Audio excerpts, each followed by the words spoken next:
Welcome to the Faculty Focus right here on Midland State University radio station 90.3 or 101.7 FM. My name is your Uncle Kyle, and of course, you know there is no substitute for quality as we are transforming communities. If you want to get in touch with us for this show, feel free to send us a message on 0782 903 903, or you might have an idea that you feel that needs to be on radio station.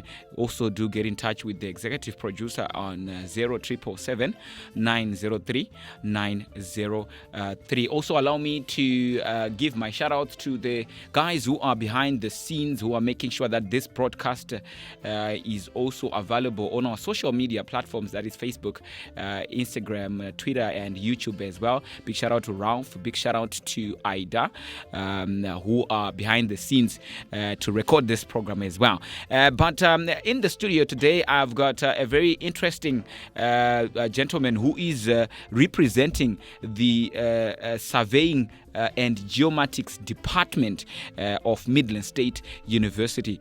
He's a lecturer in the surveying and geomatics department. His name is Mr. Tanaka Muromo.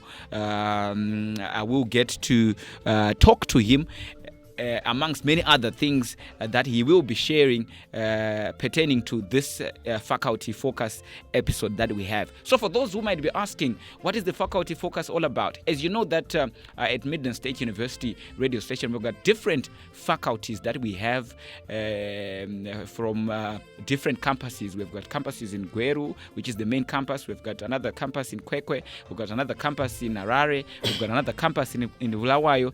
And there's also Shawani campus, all under Midland State University. So, like I said, today I've got Mr. Tanaka Muromo. Mr. Tanaka Muromo, we welcome you to Midland State University radio station. Thank you so much. Right, without wasting much of the time, a lot of people want to understand who is Tanaka Muromo. Some of them probably are wondering, is it related or not? Because it's quite familiar. So just walk us through who is Tanaka Muromo. All right. Thank you so much. Thank you. My name is Tanaka Muromo. I'm a lecturer in the Surveying and Geomatics department at MSU. The department is under the Faculty of the Built Environment, Art and Design at MSU. I think that's all that I'll share for now. Okay. All right. And maybe you just touched a little bit on the department itself, but a lot might not know what is the surveying department at MSU all about, and what makes it unique. Because I don't know if there are other surveying departments in other universities, but for other aspiring students who want to be joining the department, they just want to know what makes it unique, and just a little bit of a gist on what it is all about. Thank you so much. Before I go into much details about the department, let me start by defining what is a surveyor. Sure. And then we'll go from there onwards. So basically a surveyor is a spatial data scientist who collects data who measures information about the Earth's surface, who measures information about the land, so that they can use that data to process the data to produce maps. We can produce maps, we can create volumes, we can measure areas and so forth. So a surveyor is basically a scientist or someone who measures the areas of the Earth, as we know, because we need the very basic question that everyone has is the issue to do with location. As you know, 85% of our problems, if I may say, 85% of our problems, they have something to do with location. So understanding that location part is where we come in as surveyors. So I'm sure you've had the issues to do with Google Maps. You've used Google Maps for your day-to-day traveling, or you've used your satellite images to see areas and so forth. That's all part of surveying. So as surveyors, we are responsible for collecting that data and then turn it into something useful for everyone to use. Right. So after saying that, the department itself, its focus is on training surveyors who actually become the people that we're discussing that create the maps that we use day to day, and they solve all the problems that we have, the 85% problems that I said that we face on a day-to-day basis. So the department, it trains students to become surveyors. We also train GIS people. I'm sure you've heard about geographic information systems. We also train GIS people, and we also offer other exciting things that we train other students to become competent as surveyors or engineers. So I think I'll say this for now. And then maybe to give out what makes us unique, I would like to say majority of the surveyors in this country, they are MSU alumni. And they are doing a lot of great works, believe me. They are doing a lot of great works in the national projects with others who are also doing great works in other countries, to say Australia, Canada, and even America. So it's part of the department, it's part of our product, which we are very proud of, that we are producing to help solve the problems. Like I said, 85% of the problems, they are location related.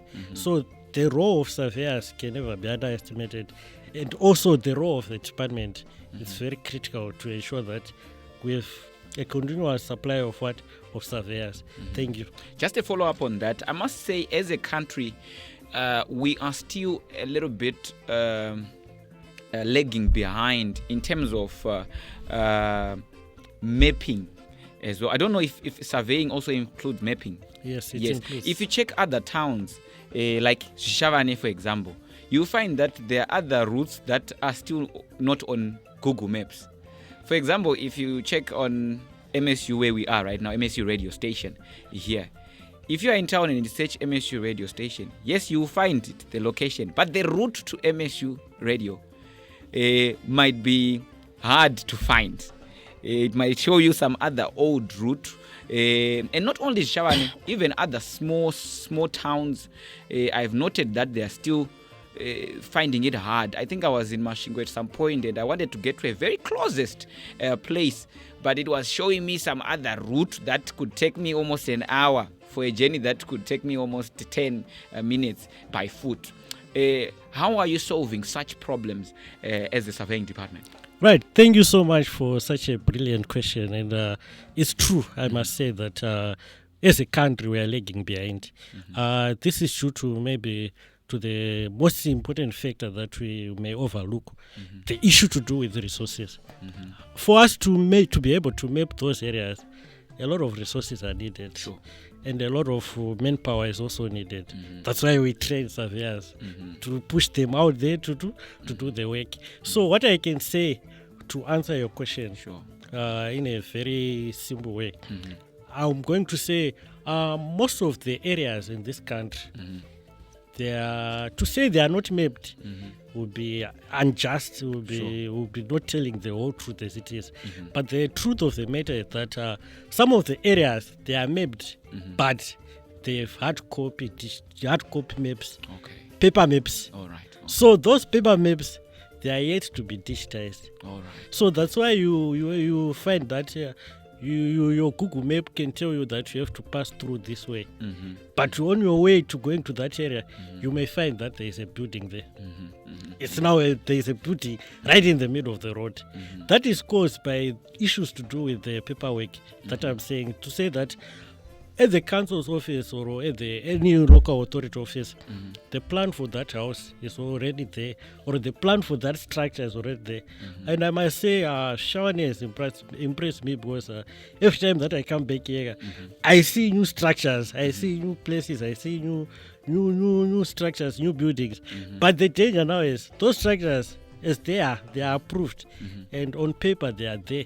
But to update them on the digital map now is another stage, and it requires a lot of resources, human power, and so forth. So what I can say is we are slowly getting there, and I'm happy to say that just last week we hosted a mapathon, which is basically a mapathon is just a workshop or a mapping event whereby we gather surveyors, students, and so forth, or any other GIS specialist who is interested to come and map a certain area that we would have identified as an area that is missing roads, as you have said. So last week we mapped the Chirenzi urban area. I noticed that. So it will take time for us to actually come to those areas, maybe your hometown or so forth. But the beauty of it now is, if we have a surveyor from your area, that person can map that area for you guys.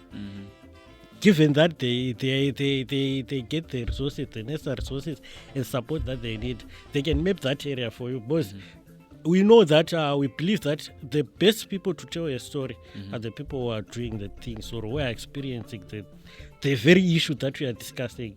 So it will be best to have someone from that area, to say someone in Gokwe, mapping Gokwe, because that person can tell you that this is here, but this feature is no longer there, and this is what happened. So maybe to close on that, I would like to maybe to define something for all our listeners. Sure. To say, in surveying, we have what we call spatial data. So spatial data is just information, it's data information that has a location attribute to it. So we are saying that location attribute, it may be in the form of a coordinate or a form of a point or maybe a marker. But the description of that place is also part of that information. So in order for that information to make sense, there has to be a union between the two. The location aspect and the description of that place.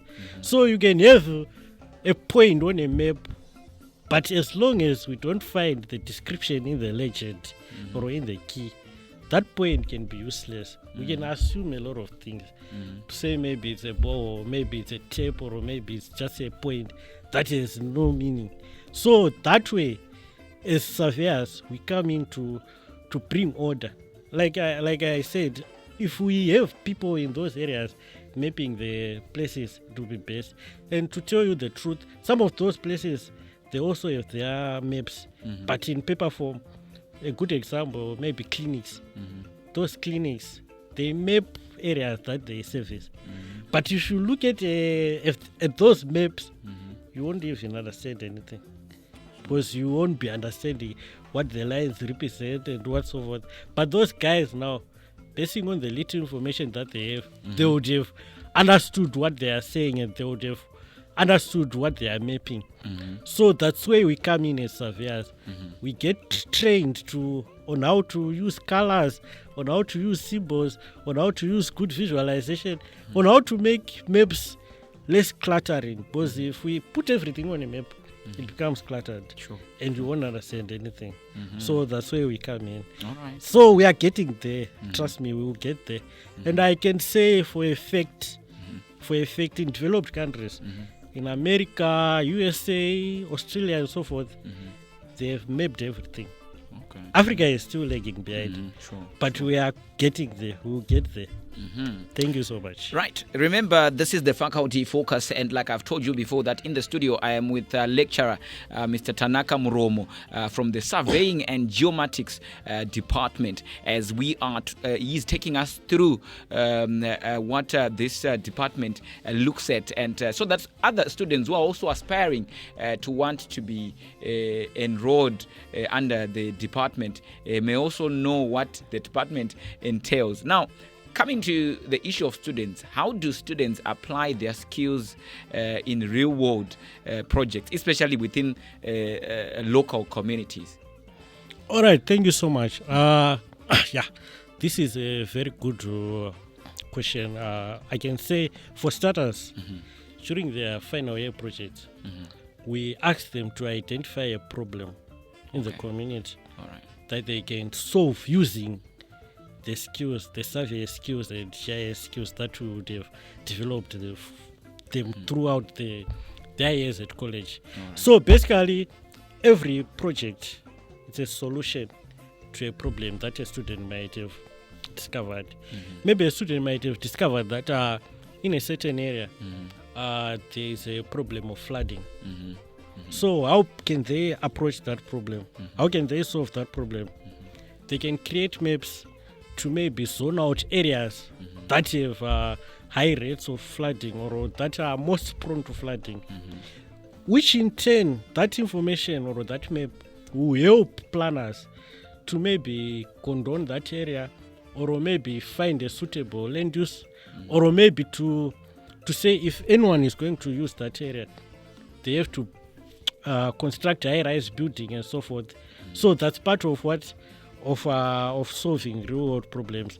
Those final year projects, they solve real-world problems, right? And then we have surveys. Surveys that they do like maybe during the holiday. They can be involved in part-time construction jobs or maybe part-time survey work, whereby they'll be assisting to mark levels. Because there are levels to everything. Yes. They mark levels of roads, they mark levels of buildings, they mark even the boundaries. Boundaries of points.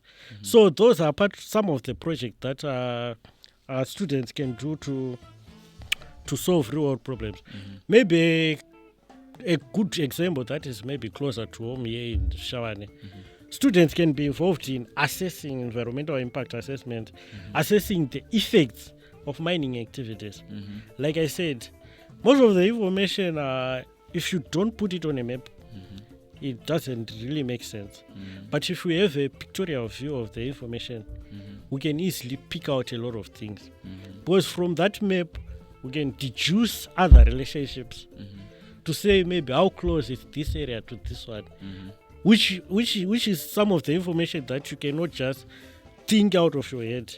Because remember, those maps, they are drawn on a scale. They have the legend, they have a north arrow, so you can have an orientation to even say maybe a loss. You can find your way from this and so forth. So maybe the last project that students can do, they can be involved in creating databases for planning.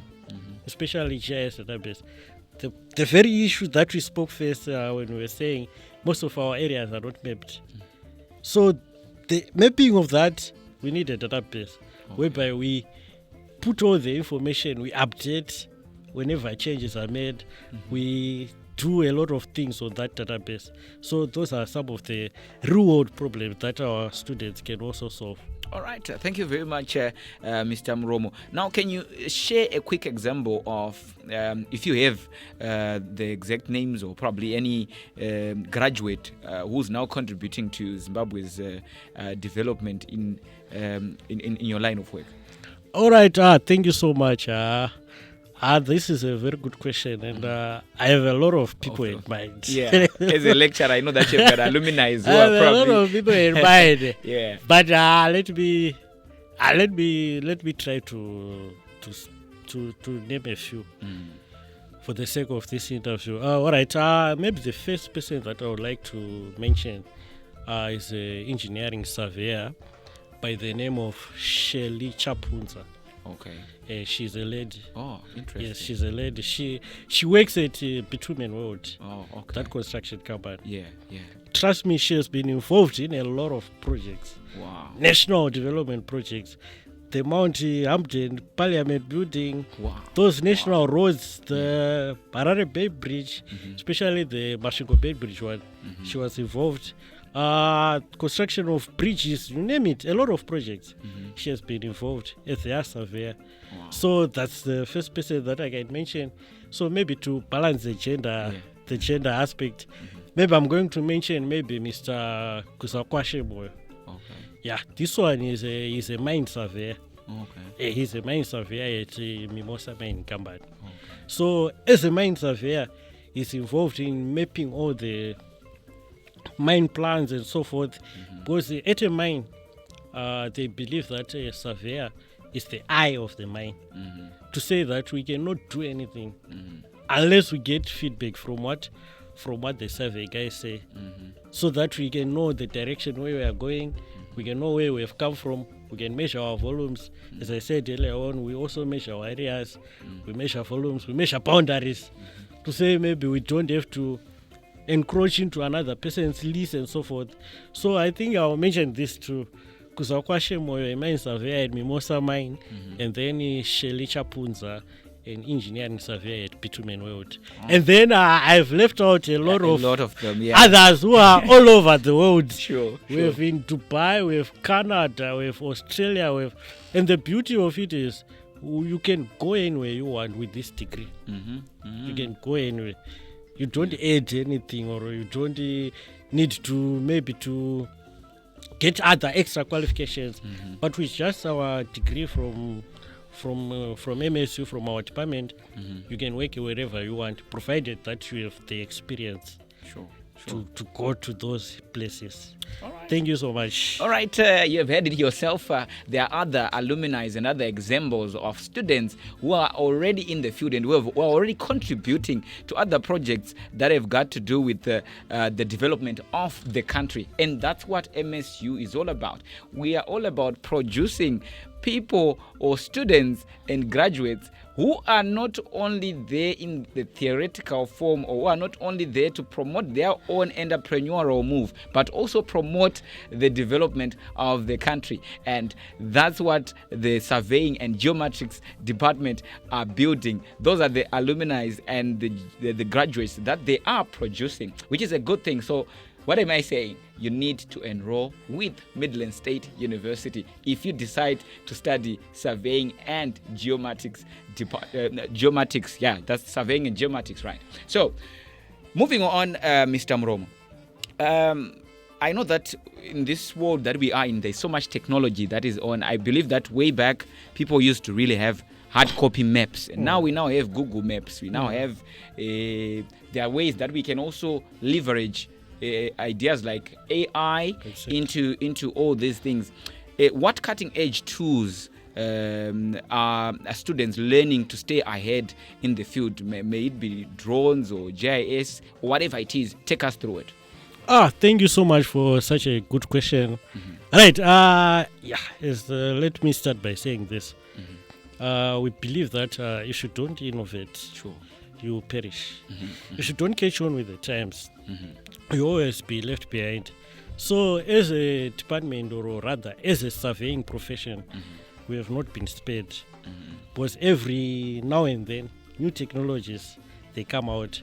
Let me start by saying maybe from previous years, or early way back in the early, as far as a fun fact, as far as in the days of Egypt, when Egypt was the 80s. 80s. Yeah. When Egypt was a superpower back then, when they constructed those pyramids, they actually used surveyors. Surveyors were used back then. So try to think what was there back then. You can see that maybe they had tapes or chains or whatever they used as measuring sticks and so forth. But nowadays, we have drones, we have total stations, we have GPS, we have laser scanners, we have a lot of equipment that is advanced now. So what we are saying is, as students, our students, they are getting exposed to those cutting edge technologies, and as well they are getting to use those instruments to advance and make their work easier. But as they say, technology is both good and bad. Sometimes it can even take away your job. Like AI. We know AI, it can literally replace anyone because it does things that were maybe done by 2 or more people. But now, by a single click on ChatGPT, it solves your problem. So what we are saying is, as surveyors, we have not been spared, but then ours is not like a major scale to say, we are going to get out, but rather we are appreciating. Because as we are advancing in technology, we are also advancing in our methodologies and also making our processes better, and also we are also making our work easy and easier. So that way now, it helps us because we have new drones, we have total station, we have GPS and so forth.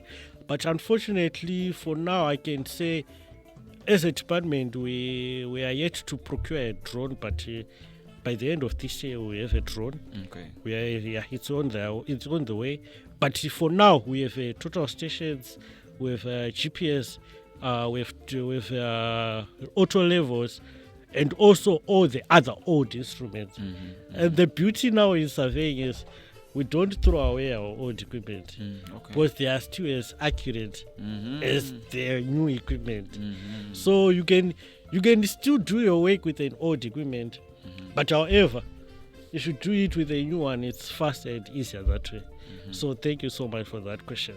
All right. As we are near the end of our program, for listeners that are outside Midland State University, how can they collaborate with the department or learn about surveying's role in their lives?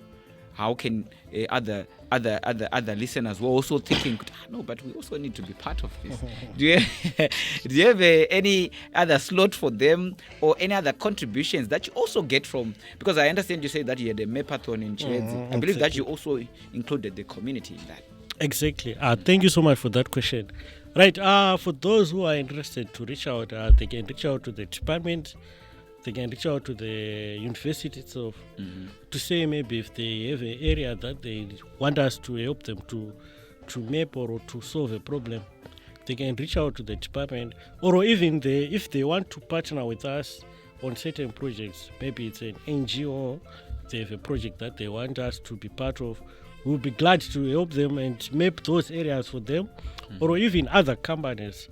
We are open for business. They can approach us, we can partner up and find ways to solve problems. Like I said, 85% of our problems, they have something to do with location. So it's our job to solve those problems. So they can feel free to reach to us, and also they can maybe come to our open days whereby we exhibit our department equipment and so forth, or they can attend workshops which we conduct here and there, and then maybe short courses. They can also come for short courses, especially those that have graduated. They can come for refresher courses to maybe learn the new equipment or to upskill their skills and so forth.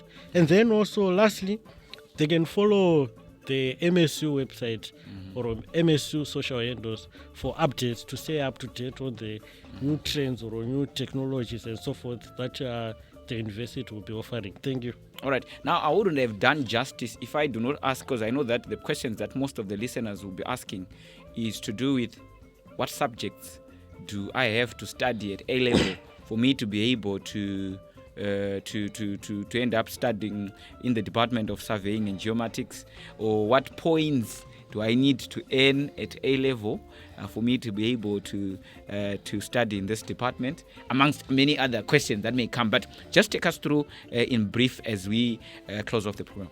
All right. Thank you so much for that good question. As I said earlier on, we are scientists. We are special data scientists.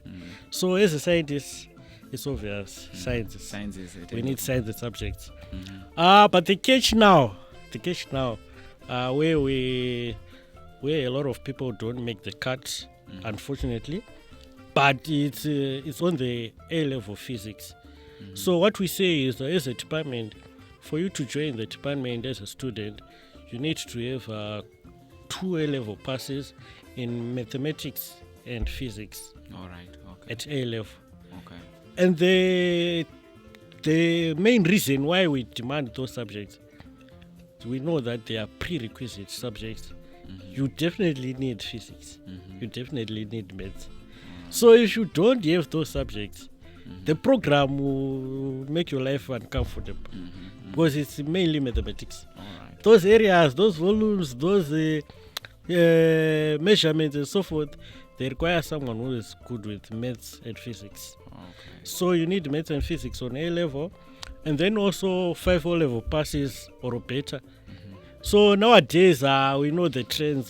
People are getting 30 points, 60 points, and so forth. We just require 2. You should just have your 2 A-level passes in those 2 subjects. You are good to go. And then for the issue of cutoff points, let me not close the door on others to say maybe they came. Because what usually happens is we can say maybe the cutoff point is this much. I'm not going to mention the points. It's this much. And then some potential students won't apply even though they are interested, because they will feel like they have been discriminated. But I'll keep the floor open to say, apply, guys, as many as you are, as many as you want. Just apply, and then the department will screen and for sure you can get luck and get enrolled, even with your low points or even with your high points. So I'll leave that for now. All right. And just to add on that, what duration is the course? Right. Thank you so much for that question. The course is a 5-year program. All right. It's a 5-year program, which means we have 4 years of learning and 1 year of attachment. All right. That is for the surveying and geomatics degree. All right. But then there is another branch whereby we have specializing in geographical information science. All right. For that one, it's 4 years. Okay. 3 years of learning, 1 year attachment. Okay. So we can say, and I forgot to mention, for that specializing in GIS, if you have maths and geography, you qualify as well. All right. You can enroll. All right.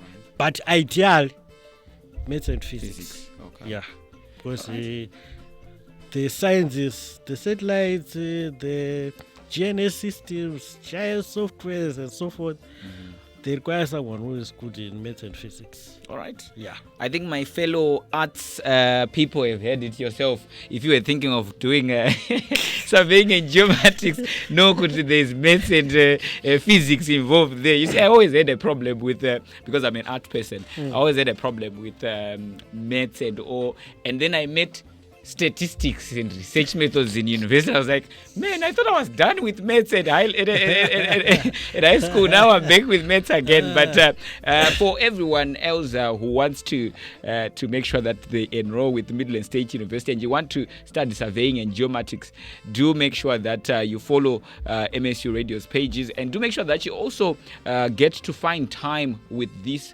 interview, that we are also going to make sure that you upload on our social media platforms so that you need to know the exact program that you are doing. It's very important that you get to know the program that you want to do before you do it, because a lot of people just rush into doing programs without enough knowledge about those programs. So I encourage each and everyone out there, which is why we brought in this faculty focus, so that you understand why it's important for you to be doing this program and what are the requirements that are needed for you to do this program. Until we meet again next time on the next episode of the Faculty Focus, today I was with Mr. Tanaka Muromo, who is a lecturer in the surveying and geomatics department. And I hope that next time we're going to have another different guest, and these discussions that we are having right here on Midland State University radio station are the discussions that should be able to pave way for most students who want to enroll with Midland State University. Not only for students who want to enroll with Midland State University, but it also acts as a career guidance